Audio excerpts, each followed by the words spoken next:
Ooh, Like, where it work, shit. but anyway, this will be held in Discord.gg/Enten, ENTEN. You know what I'm saying? We do money tournaments. We're going to see the big fucking scribble, the big little guy, typical Duff, and he's about to brutally kill him on whatever topic they're about to run. Scribble will be on the affirmation and just brutally beating this fucking stupid retard head in. Ain't that right, Scribble? Yes, bro. All right, go Well, ahead. I'm just Yes, sir. Yes, sir. Yes, this was going to happen, right? So you're going to provide the irrefragable argument in favor for the proposition that God exists. What's meant by refragable just means some non-disprovable argument, right? Which if it's non-disprovable, then presumably you would just have some sound argument, right? Which a sound argument, just a valid argument with premises, with all the premises are being true, right? I hold to like a non-accepted theory of truth, or I can hold to correspondence. It doesn't matter what theory of truth, really. It doesn't matter. You can use yours. But what's meant by valid is that, well, in a sense that all the premises are true, right? And if the conclusion is true because of all the premises and all models, basically, via some inference rule, which inference rule connects the conclusion to the premises in such a way that in all models where the premises are true, the conclusion follows from them. Simple. Right? Yeah. So now can you just go ahead and provide it?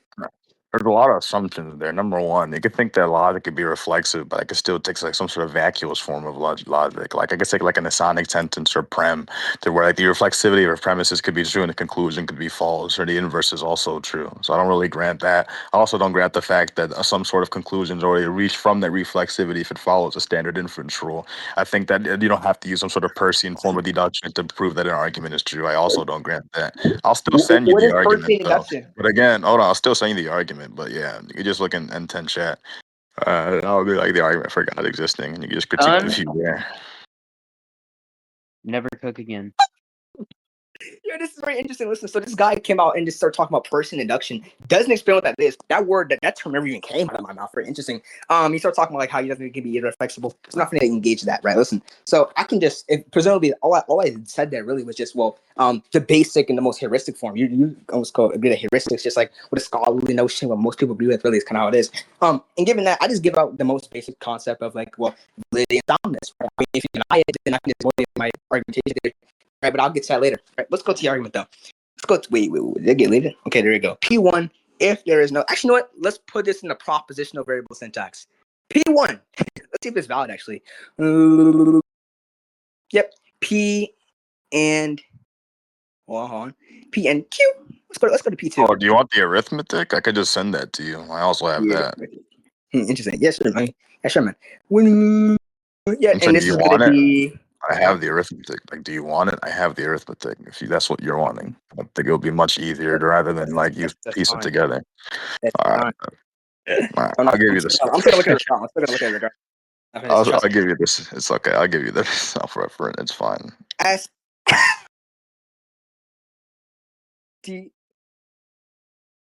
Wow, this is very interesting. P5 is going to be let's say E. Oh my God, this is very embarrassing. This is very embarrassing. Yeah, your argument is valid. Argument's invalid. Can you tell me what inference this argument uses, sir? What the argument is? The argument is something trans like. Not the. Hold on. The number. Hold on. Are you small for time period? You're saying okay. Number one, we're saying that all forms of we're saying the three laws of inquiry is going to lead to this transcendental gap. That's why we're talking about sensible experience. So when we're referencing Donald Whitney sensible. Hold on. Let me shut up. When we're mentioning Donald Whitney and his transcendental argument, he's saying that the sensible filtration for the three stages of inquiry is going to follow from the theistic schema. So that's why we're talking about the explication of filters, right? There's going to be a distance. Hold on, not what I'm saying. There's going to be a filter distance between you, the person, and what you're experiencing. Whether that experience has some sort of valence of falsity or truthhood, and there's valence of falsity or truthhood, and however you reach upon it, it's going to be proving the grounds of the theistic scheme. All we're saying within this argument is not going to follow by some sort of inference rule, but it's going to be the thing that grounds these inference rule. So this thing is going to obviously come posteriori. You saying, okay, what's the sort of demon? What? How is that AI? I'm on my phone. I could hold on. If I'm using AI, I'll screen share right now. I promise. I can screen share. Where you get a phone? Talking about listen to the chat, like the form. Asking for the proposition. Wait. Calm down, sir. Listen, you sent to go down. Listen, I'm putting in the proposition of variable syntax. You sent me some bullshit in the chat, but listen, it doesn't matter. It doesn't matter. Listen. So something very interesting I find is this, right? So you said the three laws of inquiry, or and I asked you, what is that? You didn't prove that, right? And then you said, well, these things follow from the theistic schema, but wait, but theism posits that God exists already. But what's in question is if God actually does exist. If it follows from X, but X started in question, you're back in the question using a piece of the conclusion to motivate the premise. Right? Motivate conclusion. Actually, that's gonna be circular. So you're lost. So I want you again provide the sound argument, and I can justify my argumentation theory. Wait, calm down. Listen, so my argumentation theory. Wait, calm down. I'll go to a structuralist type argument and framework, right, which uses like validity and primacy as well. And I'm gonna motivate, right? So, given that all things can be a well-formed formula, right? That's kind of basic, right? Not all, anything that's like syntactically structured and grammatically correct, given some formal language, it can be a well-formed formula, right? Like even your sentence, if I say, well, where are you? All these things can be a well-formed formula. This argument based off well-formed formula even has premises. So in some way, it uses monotonicity because it falls under the structures like argument frameworks.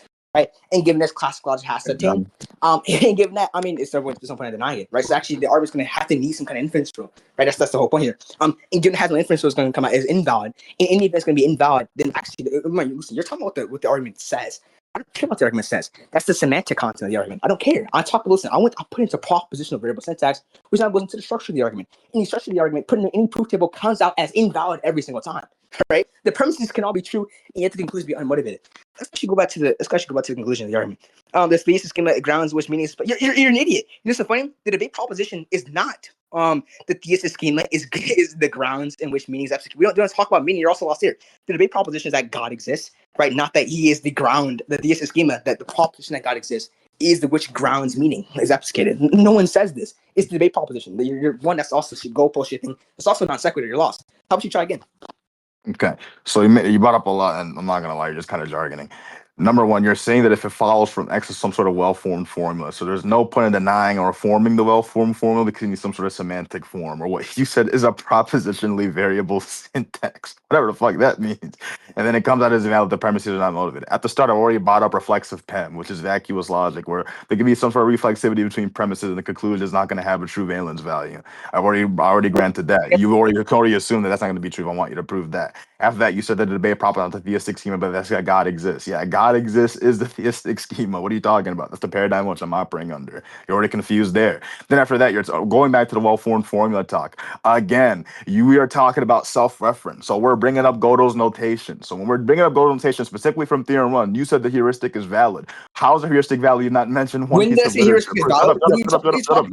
Shut up. You said that your basic heuristic or the scholarly notation of validity and soundness can motivate a proposition, and that's the heuristic. That's what you said verbatim. Go back in the recording. After you said that verbatim and you went back to the recording, that's when you brought up propositionally variable syntax. So you're bringing up syntax, you're bringing up well-formed formulas, and you're bringing up scholarly notation. That's literally Gödelian language. You're bringing up Theorem 1. I've already given you the arithmetic 2 instances, and also you made a horrible syntax error in your exemplification of arithmetic as to why this argument follows. Because we're saying that R1 is going to be notated predative to the function, right? R1 is what brings about the function, not the other way around. So the theistic schema is what subsequently follows, not by virtue of its emergence. So we're not using sort of like strong superveniency here, and that's from Jae-Gyeon Kim when on her book of conveniency. But we're using this to say this is grounds explication. When we say that grounds explication and meaning is not going to be some sort of doxastic attitude here. It's not going to be something idiosyncratic. Meaning is going to be hold on. Meaning is going to be the arithmetic that follows philemmas. I'm specifically using self-referential lemmas to say that this is going to be able to express itself into a well-formed proposition. However, the expression is still going to be via negativia. It's still going to be apophatic. We're just saying the expression is going to not be what the essence of God is in the theistic scheme. It's going to be what grounds the energies that come from the theistic scheme, which is these propositional variables. So you denying the argument is sound, but also saying that this proposition is going to have some sort of variable syntax or is going to have some sort of self-referent, well-formed formula is now you denying the ground that you're walking on. You're basically shooting yourself in the foot. So now I'm asking you, I'm screen sharing. No, you were not. No, you were not. Oh, I turned my phone off. What the, I'm literally all right. Hold on. I'm gonna go on YouTube. I'm gonna go on YouTube. You would never screen share. It's embarrassing. Okay, all right. Let's see. I want to watch Sam Shimon answers. This is what I'm gonna watch. Anyway, going back to what I was saying, you're denying the ground that you're walking on. You're saying that these things are not gonna. Oh shit. You're saying that. Shut the fuck up. Wait, hold on. How do I turn down the volume on this? Yeah, I want Anyways, going back to what I was saying, you're denying the grounds that you're walking on when it comes to like explication. The explication on the grounds you're walking on is not going to prove the fact of the notation. That's why I brought up self-referential with Kurt Gödel's language. You saying that there's going to be a well-formed formula, and you saying this well-formed formula is going to bring about some sort of propositionally variable syntax is the reason of the grounds of this explication. That's what the theistic schema is positing. If you're denying the theistic schema, offer up another heuristic that says that these things are possible. This is what I'm asking you to do. No, let me respond to what you said.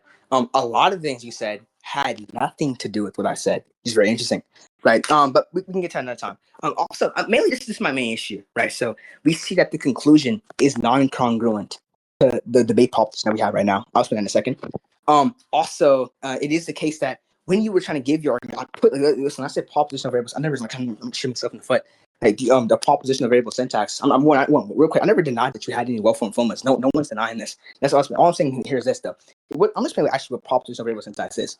The proposition of variable syntax really just analyzes the structure of an argument, right? Like let's say we have the first premise is P implies Q, right? And then we have what's it called? The next premise is P conclusion. It's modus ponens. Simple. If you had actually let's say if it's random ground sway, it's random for ground sway. Proposition of variable syntax would just do the P implies Q, P conclusion Q. That's just kind of how it is. You just get the structure of the argument. That's kind of my point. It's like a jargon way of saying it. But besides that, I did it. Listen, I grabbed it. Right? You analyze it via the well-formed formula. That we have the proposition. If there's an and, if there's any logical connective, you add the logical connective factor.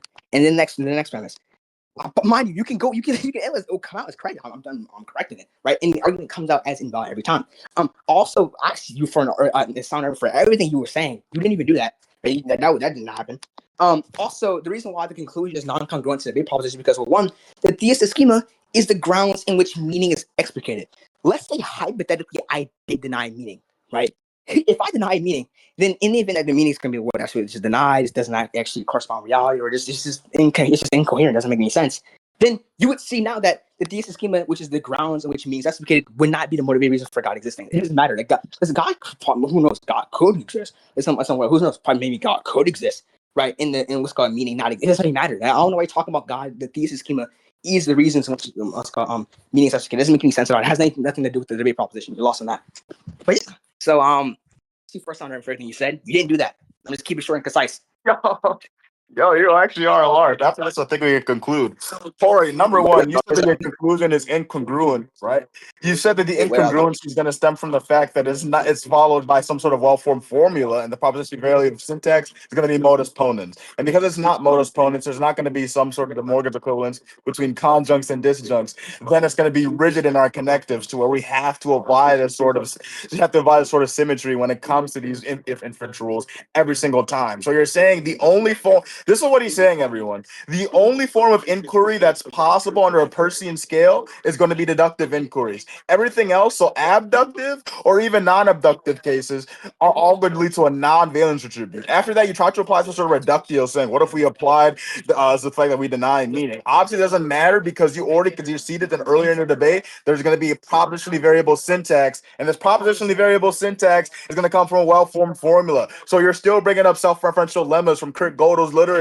Number one. Number two, you have still brought up not one piece of literature to get up to the basic heuristic at the start of the debate. Also, number three, you are misconstruing Donald Whitney's tag. When Donald Whitney is talking about this, and that's why I gave you shut up. When Donald Whitney is talking about this and he's bringing up the contrapositive notation as to why the theistic schema is true, he's using David Lewis's best system analysis to get over Hume's dictum, that being that when it comes to these counterfactual facts, going to be having a line of flight from the fact of the subsequent as is followed by its consequent form. However, the line of flight is not going to say that there's going to be a suspension of judgment to the initial proposition or something that's posterior, but how the judgment is going to be something that we cannot attend or we cannot attain. That's why I gave the Neoplatonic structure apathetism, saying that this contrapositive or this counterfactual is going to be via negativia, or it's going to be a negative theology to prove the fact. So number one, this is Donna Whitney's tag. You've already proved that there's meaning. You already proved there's filtration between meaning because you proved that there's a syntax that being the expression of arithmetic.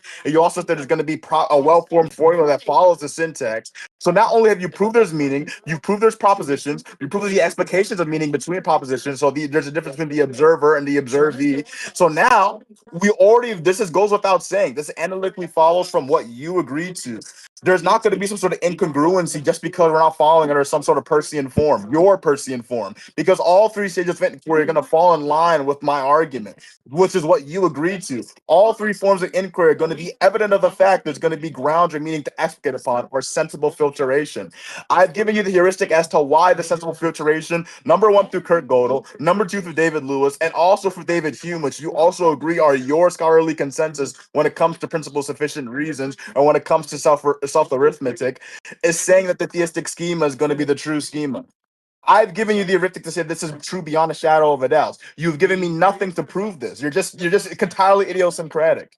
So again, I'm not gonna lie to you. We can conclude right now because you absolutely are not tracking at all. Like absolutely. So to respond, this guy here just mentioned a whole bunch of philosophers' names and then came out and said, I'm using them, I'm agreeing with them. No one knows.